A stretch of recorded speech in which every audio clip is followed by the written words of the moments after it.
It was a couple of years ago, I think now. We were looking to play at a charity event to raise some money for some of the film students, and Josh and Ollie were both on the course, and we were united in a kind of sense of just enjoying music and making music that's a lot of fun, having a good time with it. And we came together and we played, and since then, frankly, haven't played ever again, but it was good. Before I fall into despair, I'll send an SOS to the world. I'll send an SOS to the world. I hope that someone gets mine.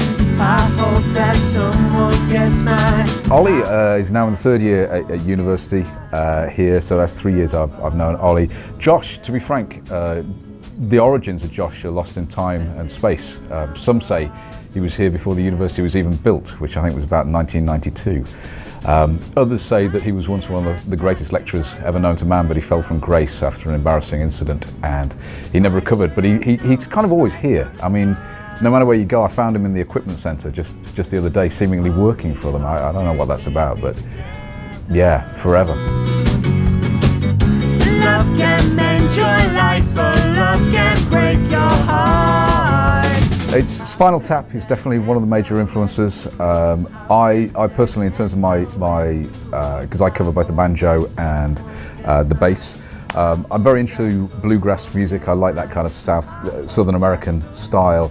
But in terms of my bass, I'm generally inspired by Tibetan singing bowls. I don't know if you know you strike them and they vibrate and they just create a kind of cathedral of ambient sound. So somewhere between the Tibetan singing bowl and the Bavarian nose flute, I've kind of got a style that I like to think is very much my own.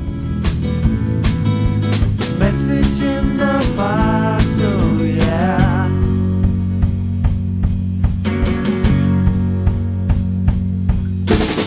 I don't think there is another band quite like Hot Carl and the Rusty Trombones, to be honest. I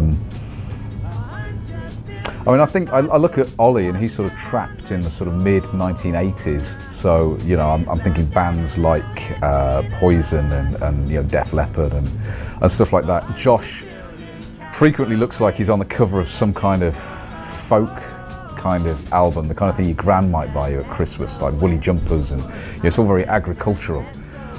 So, you know, and me, I don't really listen to music, so take your pick.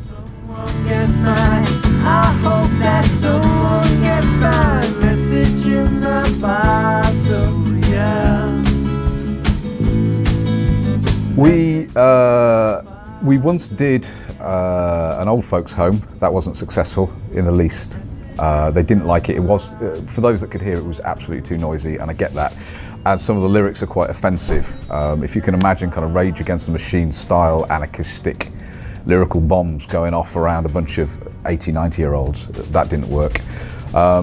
Best gig was probably, we played at Lola Lowe's a while back, and that was great. It was just a fun time, people dancing, people singing, that's kind of what we're in it for.